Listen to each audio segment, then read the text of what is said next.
Welcome, Omar. Thanks for joining us today. Mm, Thanks for inviting me. That's okay. You obviously must know who Omar is if you're joining us because you must have seen his great artwork. And I recently got introduced to his artwork. Well, I'll say recently. It was about a couple of years ago, I would say. And it was images on Facebook that kept coming up, and I was intrigued. And I sort of started to follow Omar's page, and then I realised that I had some artwork on books that I'd actually bought that he'd actually made. So that got me more Mm. interested. So thank you for joining us. First of all, well done on getting your artwork on the moon. Oh yeah, I heard about that. So how did all that come about? Funny times we live in. I don't know. I don't know very much about anything that goes on out there. But the missus did go ahead and mention something about that. Is see, she left. My brain left. What is it? The Wonderful Bazaar magazine? Yeah. So yeah, that was it. Yeah, it was the cover of that, wasn't it? Yeah. Yeah, yeah, and it was a digital publication that they did because of COVID, and it ended up being Ah, part of the um Cotex something or other that they I didn't even know they were sending stuff up there. So all right. It must be great. it's like when you paint things and you it's a funny sort of business. You don't know where your paintings are going to take you or where they're going to go, which is always kind of a Yeah. fun thing. You go ahead and you scribble something in your privacy of your own little studio, and the houses and the parts of the world and the parts of the solar system it goes to, you never know. Yeah, it's well. How would you? Speaking of which, because I was going to do an intro where I described your artwork, and it's difficult for me Mm. to do that. I would Oh, sort of say, well, how would you describe your own artwork? I was hoping you would do it. Okay. Well, I would because say, because the only benefit really to these interviews really is kind of instead of paying a therapist, you go ahead and you have someone else that's well, trying to, like, who am I? What am I doing? I have no idea. You tell me.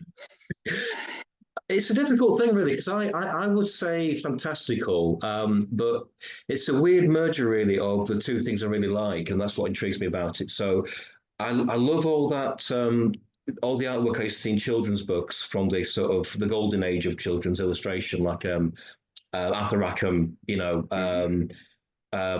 that sort of thing. Even all the it was the woman that did the rabbits thing. It's not Enid Blyton, is it? No.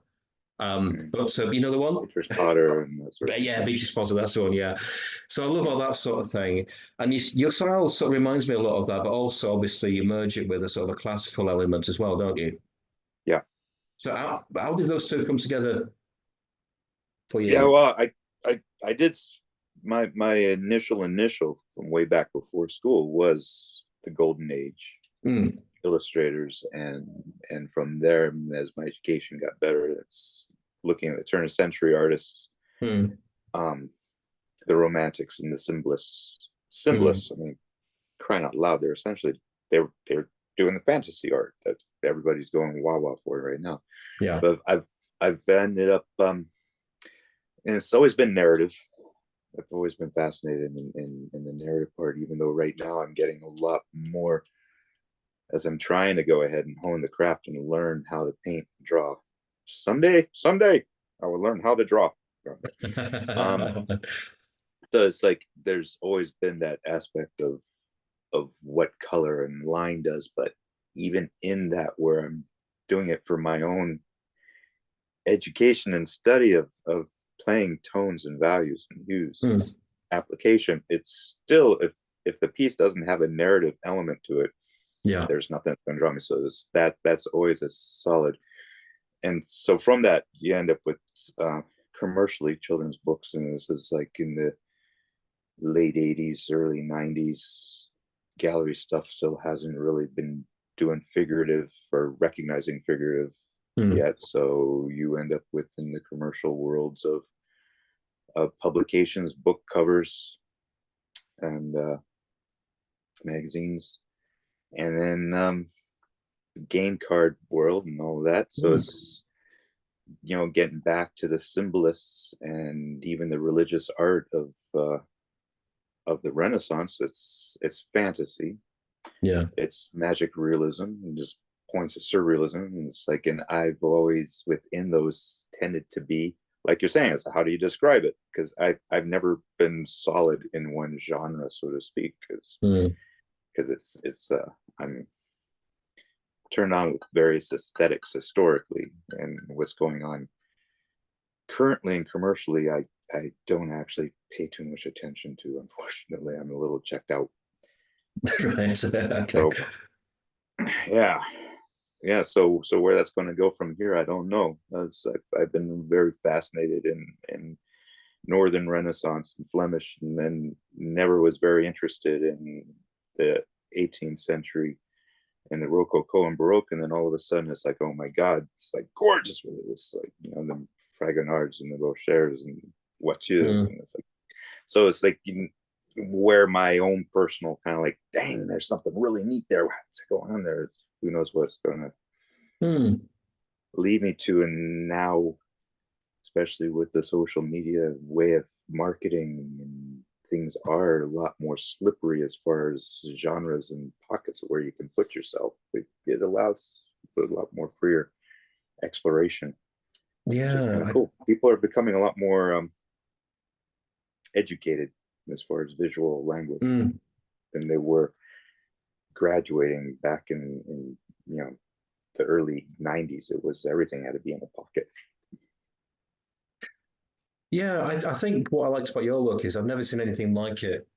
It was just really, really original. It's got elements of certain things I've seen before, like I've just spoken about. But when did you decide to actually become an artist? What was the moment you decided to actually, thought of yourself as an artist and started to draw?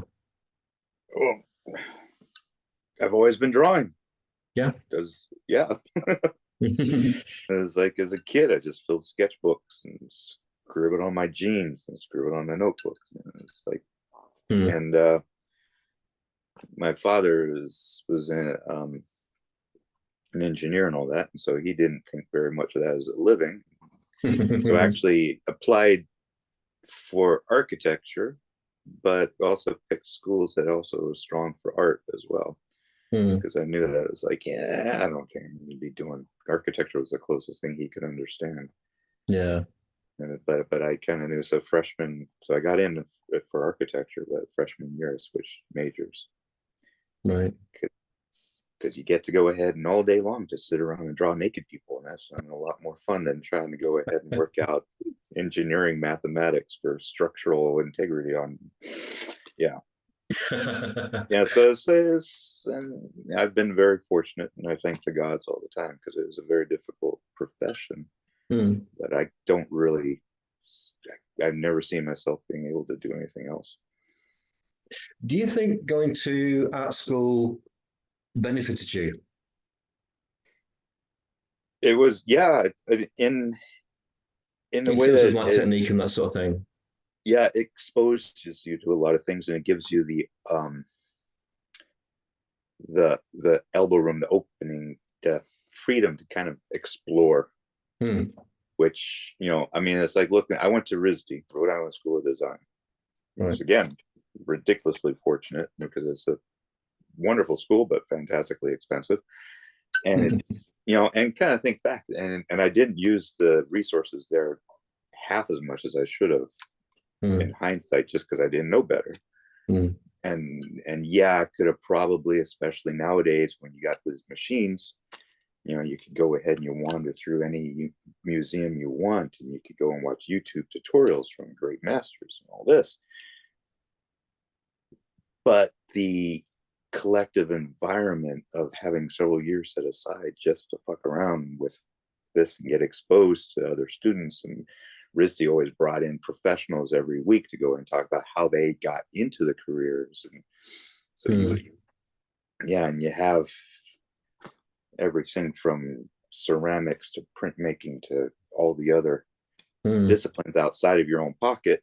Like I said, I got there for architecture, and first month was like, okay, because you have to go ahead and sample a bit, and you say, oh, I fit there better. It's the only way you're going to know is if you actually get wander through the forest a little bit and Yeah. get a chance for that. So you could self-educate. I do believe that, especially in this day and age, but Mm. it's a little more difficult. And in the arts, you definitely, even if you are settling and you know what your identity is, you still always constantly want to expose yourself Mm. to other languages and kind of feel that. Yeah. So yeah, there you go. Okay. I don't know how that answers the question. Well, how did that lead to commercial work? So, you had all these skills now. How did you get into the commercial side of things? Like, how did I actually get jobs, Yeah, or yeah, yeah. did I run that? That was oh, one of the most important reasons to go to school Hmm. was that's where you go ahead and do things like meet your spouse. Ah, right. Yeah. Yeah, and she was, ever since she was a kid, she was going to sci-fi fantasy conventions, Hmm. and she grew up just outside of Boston. And Hmm. Boston at that time had Boscon and Worldcons and all that. So she would, as as a teenager, she would go ahead and do artwork and take them to these local conventions Hmm. and sell them, and just have a fun weekend time as a kid. Hmm. And so we met first year in college, and she saw my doodles and was like, I bet you I could do something. I could go ahead and take these to this convention for you. And Hmm. did very good. So it's like the next year or two, I started actually going as well and bringing stuff. And back then they had an auction type thing. You take a sketch, you put it on a wall, put $50 minimum bid, and people Hmm. could bid it up and buy it. And so it ended up being a very great kind of biofeedback. Hmm. Yes, people like this. No, people don't like that. People like that only so much. Yeah, And I so see. it kind of taught me a little bit within that particular culture and that particular clientele. I could, year after year, kind of actually hone things a little bit based Hmm. on what they were going for. And so they, in a way, while I was in school, they were also nurturing me to Yeah. that. And that was also, those were, essentially trade shows, Yeah. mostly, especially in the Northeast, very book publisher orientated, not so much West Coast. Of course, is a lot more movie and that sort of thing. Hmm. So you end up with a lot of art directors, a lot of book publishers. Hmm. You know, get a chance to talk to professional illustrators, get to network, and ended up in one of them in Chicago, and it was an art director for Cricket magazine, and that was my breakthrough. Hmm. Actually getting, and you just get small jobs, and then they talk to other art directors. Yeah. Let's start networking. So I was nurturing both um, children's book and YA book cover jobs, as well as unpublished collectors, starting to groom those as well Hmm. by essentially it's like just keep painting a whole bunch of stuff and throw it out there, and eventually someone sees it and starts using you. And Yeah. yeah.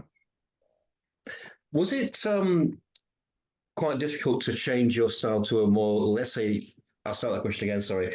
So how would you go about, let's say, I'm giving you a commission for, let's Mm-hmm. say, a book cover. How would you, what was the process for you to begin working on that?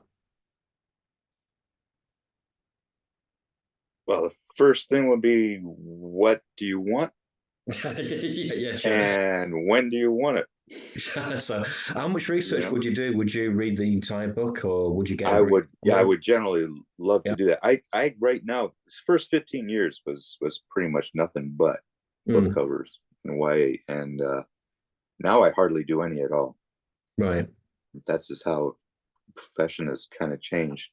Mm, Um, and most of them, I did have a book to read. Sometimes you end up with the book isn't written yet, and mm, the editors give you this kind of synopsis and an idea what they want. And yeah. that's why sometimes when you go and you pick up the book and the cover doesn't match the insides, it's because They That's it. didn't That's know it. what the book was actually going to be about. Yeah. But because it's, when, like I said before, I am interested more in the narrative part. So it's kind of one of those obnoxious actor things. Is okay, what's my motivation? What's my background story? It's like, Yeah. okay, Yeah. you got, sure, it's just like, okay, it's a picture of the girl and she's kind of dunk, and we need to have green there because green sells or whatever it is, Mm. and nowadays, and that's where they got wise that they could just use stock art, and now it's AI or whatever. You just push a button, here's your generic. But to Yeah. get something in the portrait, because it ends up being a portrait, it's like, what's in the eyes, what's in the expression, Yeah. where's Yeah. this person going, what does this person symbolize? Because of course books are all metaphor and symbol, and Mm. the person is representing something, and Mm. so it helps. And then the little bits you could tag on, because I always like detail. So if you have a little, what are you going to do with the buttons, or is there a piece of a flower or a piece of vegetation or a ribbon or something that can kind of Mm. help give clues to tell the story, to round off the character. Whether it comes across or not, I don't know, but it does help me at least feel like I'm trying to find something when I'm painting. Yeah, it's one of the key things for me as well because I love the detail in your artwork as well. It's amazingly detailed. How long would one take you generally? I mean, obviously it changes with size and that sort of thing, but Yeah. Um,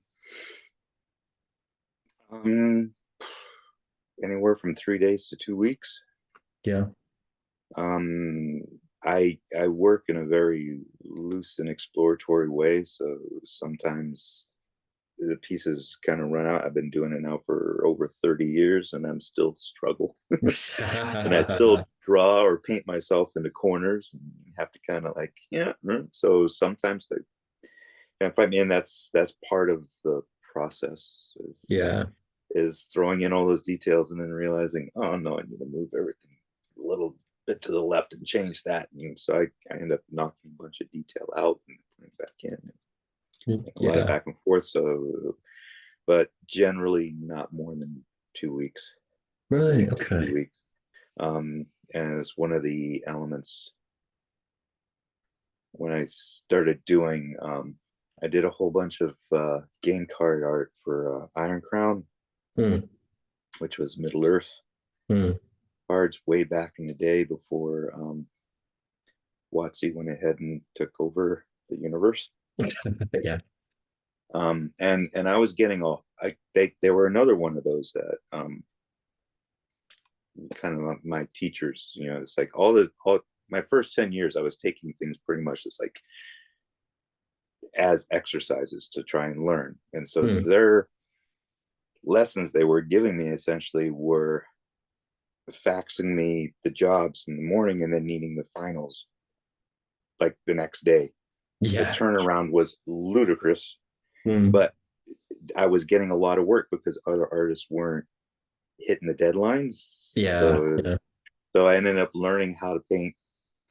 And I was just doing things in watercolor and painting watercolors real quick. And I Mm. can't remember how many orcs I ended up having to kind of shell out. And it was like playing with it. It's like, okay, and try not to get bored. So you start getting weird expressions. And I'm going to have the troll hold a teddy bear. It's like just start sneaking things in just to kind of, because it was constant. And Yeah. and so that starts giving you a little bit of sense of how to manage your time and manage your energy when you have, and that's the big secret. And I shouldn't be saying this because now a lot of my stuff is private commissions, and I have 4 or 5 commissions still on the board that are like 3 years old Oh. because they didn't give me a deadline. Yes. If you don't give an artist a deadline, it might take a decade till you get your work. Right. But if you tell the artist that it's like, I need it in 3 days, it's like, You'll do it in 3 days. Yeah. sometimes it's the pressure point of that. Go ahead, and sometimes it helps, sometimes it hinders, because there's Yeah. plenty of stuff that I threw out there that I was like, oh my god, I wish I had another 2 or 3 days just to kind of, sometimes just to put it aside for a week and look at it with fresh eyes and go, oh no, And it's like, oh, just an afternoon, we'll go ahead and make that from mediocre to something nice. But so there's a lot of schlock out there that I did just because it had to be done. You know, I mean, I've done a lot of book covers that were less than a week turnaround. Yeah, no, I understand. And it's like, okay, yeah, but that's how you kind of learn, and it's part of the process. I've noticed as well that there's a lot of humor in your artwork. It comes across. It's funny actually because I've shown my girlfriend a lot of your images. You know, especially the sort of young girls holding like demons that are sort of like puppy dog versions of demons. You know, and she's like, wow, they're just really weird and strange. And I just think they're funny. It's a strange thing. It's like a male and female thing. They just, woo, that's weird, you know. Yeah. So how did that idea come from? Was it just the juxtaposition of like, you know, the standard sort of chocolate Yeah, boxy? well, it was one of those. Yeah, the first one, the favorite was I was looking at a bunch of Van Dyke Oh portraits. yeah, yeah. Like, you know, like his paintings of King Charles's children and whatnot. Like, and you know, again, this Flemish Northern Renaissance stuff. I'm kind of looking at those, and I got cats, got friends with dogs, got, you know, if anyone's ever picked up a large cat, felt them kind of go boneless on your arms, and that's kind of, you know, Yeah. because it's again back to that, because a lot of those old beautiful paintings, unless they're wonderfully violent biblical scenes or Greek mythology, tend to be let's go ahead and make these aristocrats and royalty look all, and it's like boring as all hell subject matter wise, but you know, but I love the painting, I love the technique, I love the tonality of it. It's just gorgeous, but their subject matters. It's sort of lifeless, Hey, aren't here's some rich pompous bastard sitting here going on, you know, and so it's like, okay, I want to learn from that and emulate certain aspects of it, but I'm not going to go ahead and do portraits of billionaires. Fuck that. Brilliant. So what do you do when you're flipping through those? You kind of go, it's like, yeah, it's, you know, short of going ahead and putting Groucho Marx glasses on them, you know, you start looking for the side points, and it's, you know, comes back into magic realisms, if you want to call it that, or fantasy, or the symbolists, where that's where 19th century is a very fascinating time period, where you know, painting for art's sake started happening. That the notion of just picking up canvas, putting stuff on, not because the church or the crown is paying you to do so, you can start exploring other thoughts or ideas or just whims.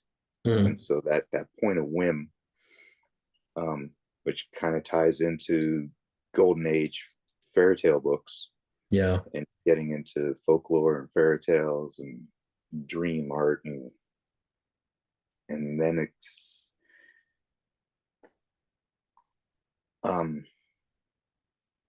yeah, it's just kind of following that, letting your mind kind of connect dots that you didn't know were there, and see what kind of pictures come out of it. And then half the time the story comes during or after, as opposed to, oh, I got this idea, how do I communicate it?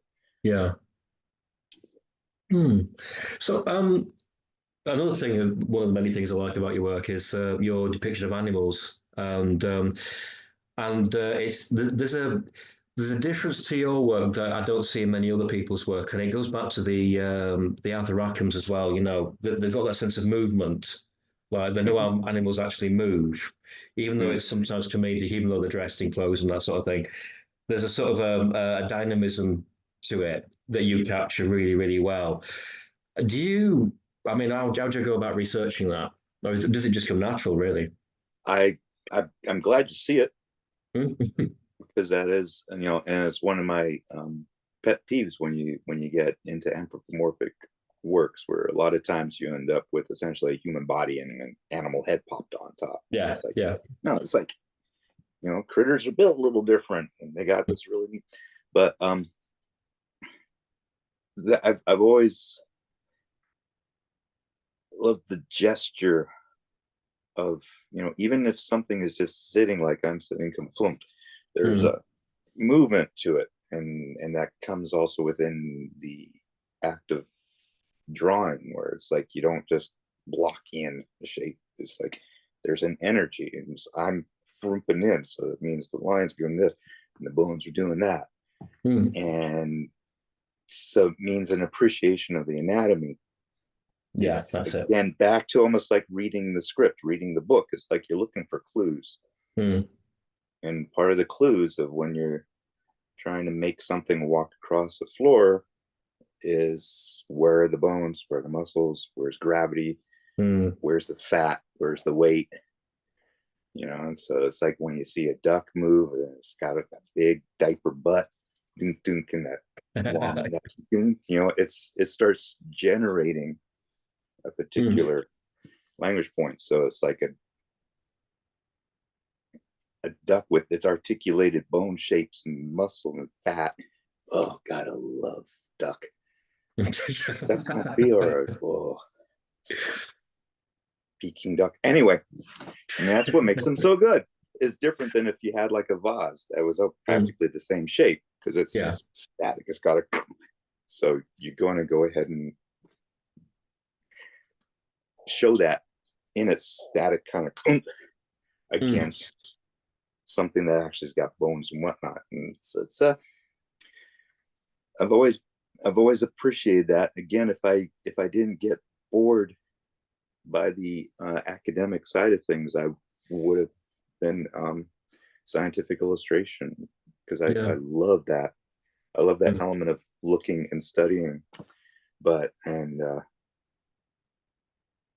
I get bored too easy when it comes to like, okay, it's like brilliant seeing how all the primary and secondary feathers fall in there, but dang, okay, I got that. Now I'm not going to spend the next 3 days making sure I got just the right number of feathers. That's why I suck at that. But I love the aspect of pay attention to and trying to understand why, and understand how that affects the shape and the possible movements and the possible narratives you could start creating. Because it's like, if you get something that's fun to look at, it's not just the one story that hits you in the first 10 seconds. It's then, oh, there's a second story and third story, and there's a side character, and it's like, and sometimes that's just within the anatomy of your subject. And kind of give you a little bit more to flesh out. Do you think, this is a two-pronged question, do you think you would have been a really good animator? And do you get annoyed when you see things like Disney cartoons where it's just like a dog's head on a body sometimes? I was in love with animation, actually, and I actually did animation at RISD. Okay. Yeah, back in the day when it was, it's pen and paper and tracing paper and stuff like that. 24 or 32 frames a second and all that. And it's like a whole bunch of them. It's like, and the early animation and the early Disney work, it was like really actually quite something. And it's, and you get some really good stuff now still, actually, and there's some really neat things what they're doing with the computer in terms of that kind of, which is a little bit closer to puppetry than it is to animation. In the sense that I got, where you could go and take a line, because that line is able to, when it was the ball and the rubber hose kind of thing, is like sort of neat how anything, and that kind of sense of pushing reality, but thereby creating more truth of the reality of a movement, of a slapstick of a those but again, I think is the hard, I think I'm lazy. Because this the same thing keeps coming out, it's like, architecture's too much work. Scientific illustration is too tedious. Animation is like, it's like, okay, the idea you got in your head and the thing you want, you want to have this fox running through the woods, You got it. You can see it, and his foomp and his leaping through there. Okay, let's go and make it happen. It's like 2 weeks of drawing. Duke. No, that takes too long. But in a painting, if you can back to that, recognize the gesture, imply where it's coming from, imply where it's going, you can get that whole 5 minutes of action in just one shot. Okay. And even that is, half the time it's like, do I really want to spend a whole week doing that? And that's why now I'm going to put little things in the trees, and I'm going to put little things under the log, because I got the idea. I got the idea for myself, and I now have to communicate it to somebody else. So now there's the tediousness of fleshing it out. So maybe I'll add some more shit around here just to keep me busy. Well, see, there's that, why I'm getting free therapy. It's like, oh my God, I'm just lazy by nature, I guess. Tell me about your childhood. No, I'm just joking. Well, the books I was talking about was some Terry Pratchett books, and so you illustrated those. Yeah. So how did all that come about? They called me. They just called it, right? Yeah. That's it. I'm sorry. No. It's because that, that's one of those where, again, I'm thankful to the gods. I've been very fortunate, but it's also part of that since the would that be late 80s, doing things like the conventions and whatnot, and it's like constantly just putting yourself out there, and not only within the small bit, because it's like children's and YA is a very small publishing pond compared to the big commercial world, but also the private collectors, which end up being a neat thing from those conventions, is selling published work and unpublished work creates, before the social media internet element of it, was a way of creating these cross-point networking that just happened organically. And then the Pratchetts were, once the internet was there too, so I don't have to, and I had an agent for a little while, and that was kind of because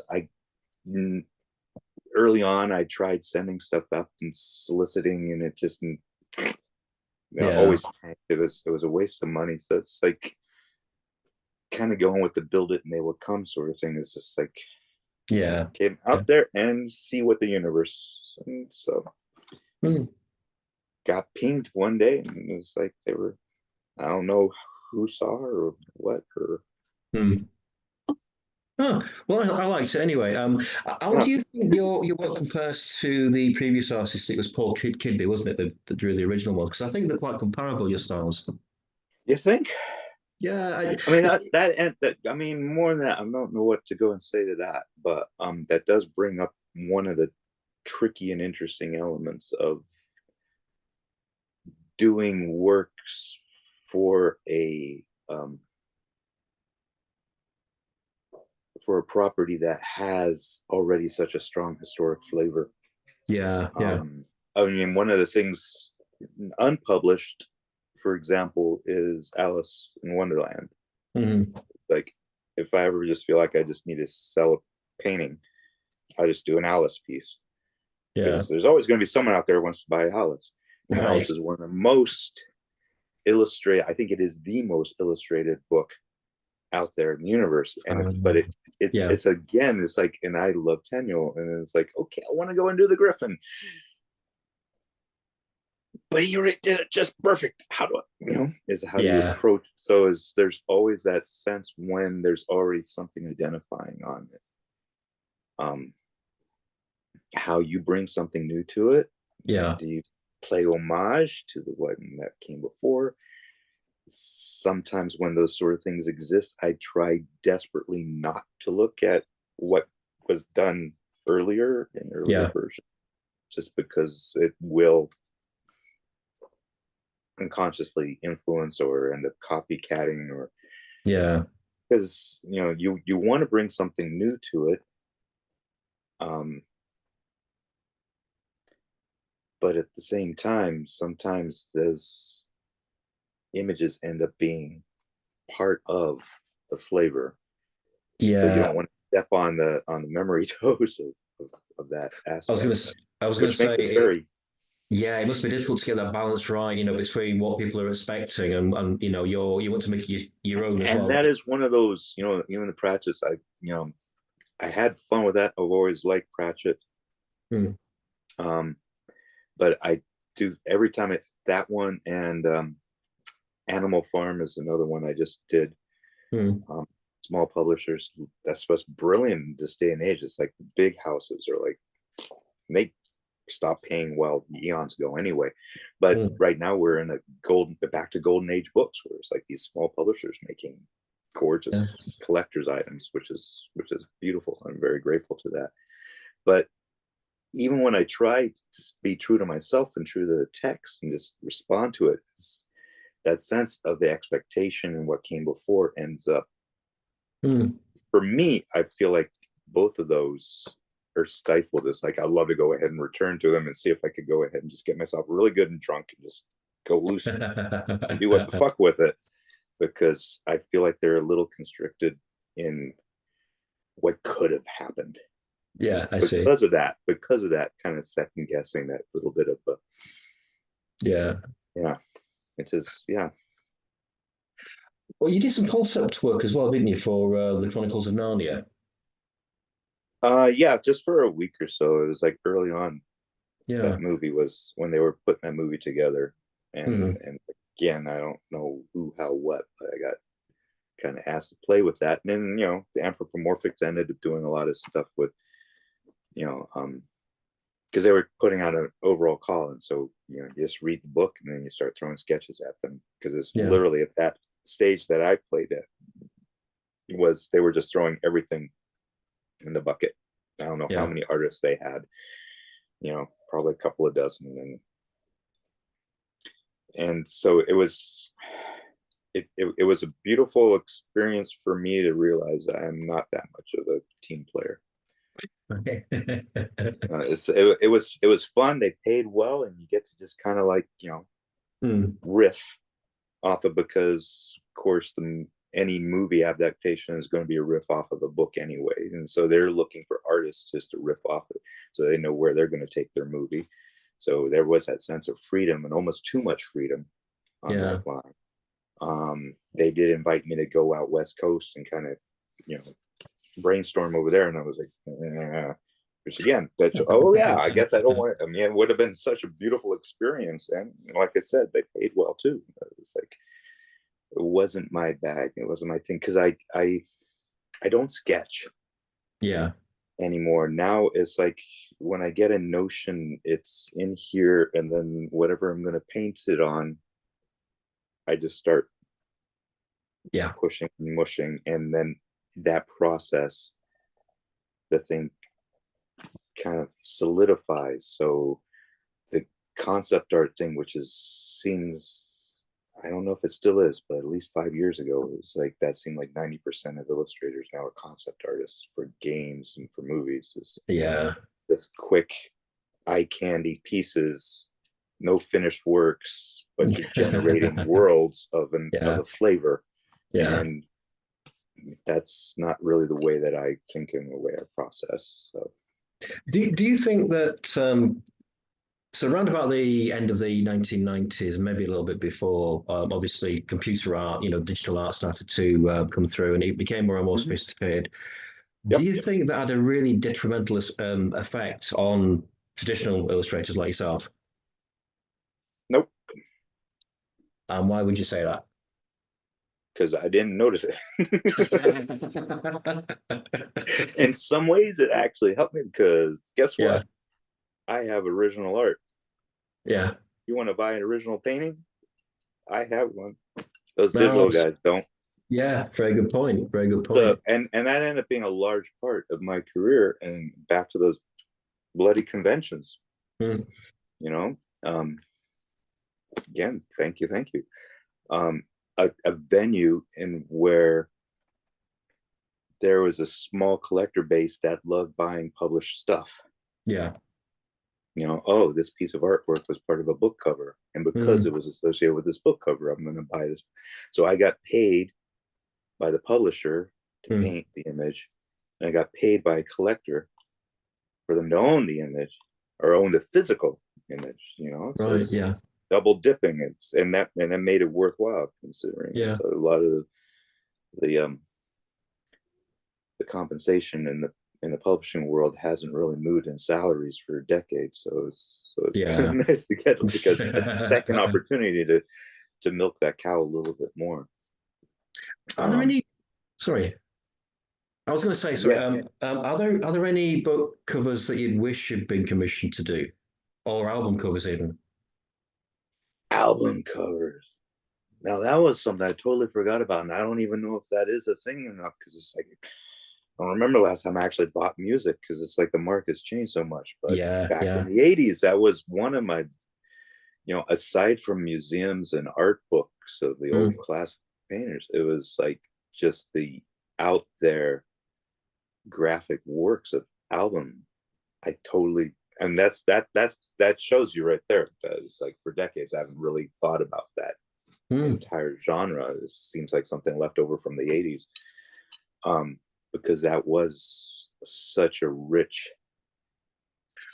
I sort of miss opportunity those. to explore who knows what. So it's like, yeah, I don't Yeah. know. And to go ahead and respond to something so much more abstract like music, Yeah.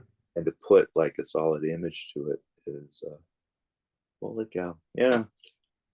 I do sort of miss just going into town and going to a record shop, and it's just the happy accidents, isn't it? Where you're looking for something, but you find something else that looks interesting, and you Yeah. just buy it. You don't know it's going to be good or bad. Normally bad, Yeah. but it's just fun to find it, isn't it? So I miss Yeah. those days. Yeah. Yeah. Yeah. But to go ahead and create that bigger flavor around something through the imagery.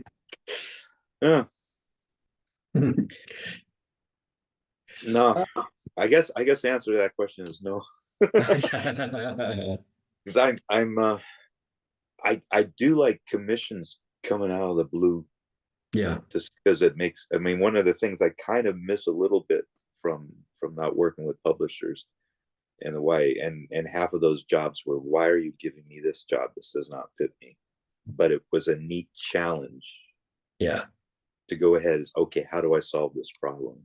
How do I make myself work into what they're trying to do with that world?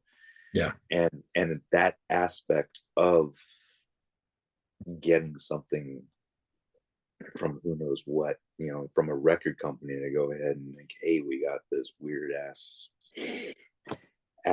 jazz Viking metal thing, and we need you to do something for it. And it's like, I would never actively go look for that, but it'd be like, wow, okay. Yeah. I generally don't say no instantly when I get pinged for a potential job, just because it'd be like, let me, because as soon as it's like really neat, and then it's like, oh, but what if I, it's like things start bubbling out of parts of my brain that I didn't know there were pits of ideas for, and that ends up being really kind of, kind of fun. It's like, again, you just never, if you leave it open, maybe. Well, I know you like working on your own stuff as well. So you've got the Alice in Wonderland thing, and the Yeah. Goblin Market as well. I mean, that looks Yeah. interesting. So do you want to tell us about that as well? Well, that one actually was I mean, as a commission, and that's the thing, and Oh, that's where a lot is. I don't think I do anything for myself. I think that was, I that everything I've always done generally has and I wouldn't want to say market, but an audience in mind. yeah. So like I said, like the Alice, like the private commissions, or doing these shows, I have some published stuff I could throw on the wall. But I also, one of the ways that I've made those shows work for me is I try and make sure 60-70% of it's new stuff. Yeah. So I'm not just recycling my inventory, trying to just unload my inventory at a show. I try and use those as, again, a deadline to generate new work, and thinking about what sold last year, what got attention. Not necessarily, it's not all about the money. Sometimes it's about, oh, people responding positively to that kind of image. Let's keep exploring in that sandpit for a while. Yeah. So things like the Goblin Market was actually a big collector friend of mine, Grant Publishing, he was buying a lot of my work at that time, and he was wanting to do a project with me. And it's like, okay, because he wanted us to go ahead and publish, works of, and I'm not very fond of that sort of idea. That's something that's good post-mortem sort of thing. Yeah. Then you do the collection of coffee table book stuff. And I'm too young for that. But another fellow artist, Ruth, she was a gorgeous children's book illustrator, and she tried to go ahead and tackle the Goblin Market in a 32-page standard trade children's book, which is like, if anyone knows anything about that poem, you're not going to condense it to work either appropriately or have to edit it so much to fit it all in. Structurally fit, let alone subject matter fit.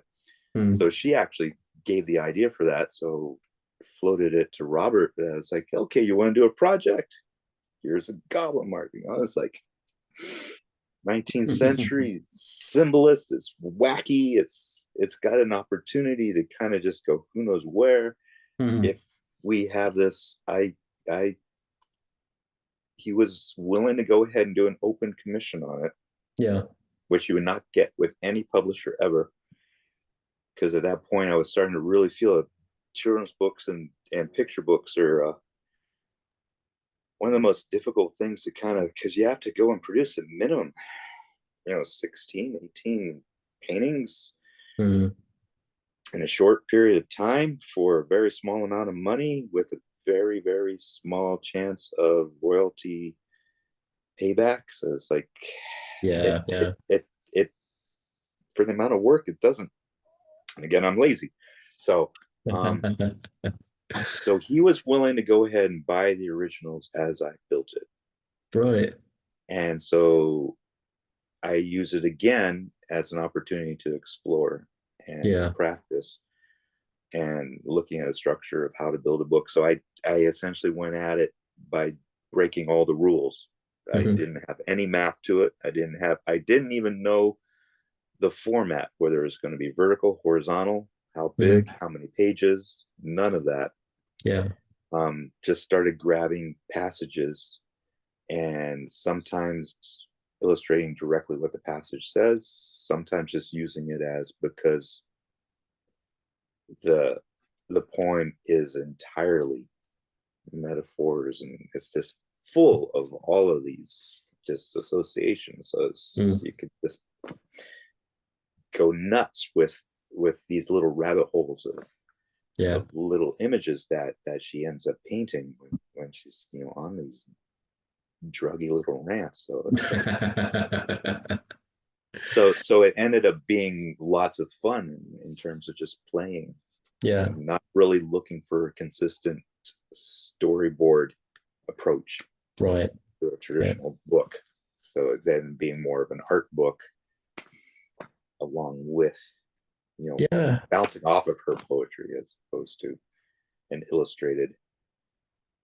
So it's like very, very thankful to Robert for that opportunity, because that is a very rare thing that does not usually happen, and it ended up taking years.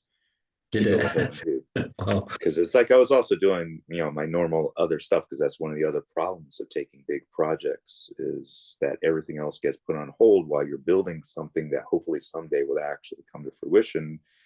But you're off the radar for all that time that you're in the workshop dedicating to that one thing. So it's kind of and because we had such a casual relationship with it, it was able to kind of juggle everything, and everybody turned out happy with it. So it's kind of cool. It looks really good. Where is it available from? Me. Yeah. and Amazon and Grant Publishing. Right, cool. Yeah. Again, small press, small distribution. Hmm. Yeah. Brilliant. Keep it simple, keep it small. Yeah, not looking to go ahead and conquer the world. All you have to do is just, yeah. Well, thank you for the chat. It's been amazing, really interesting. What I'll do is I'll put a link to the books at the end of the video as well, if that's okay, just so Yep. clicks. Yeah. And thank you again. Yeah, and talk to my manager about anything else you need, because it's like I'm just the monkey. She's the monkey grinder. Got it. Okay. Well, thanks again. You take care, mate. Thank you. All right. Thank you very much. It was delightful. You too. Bye-bye. Bye.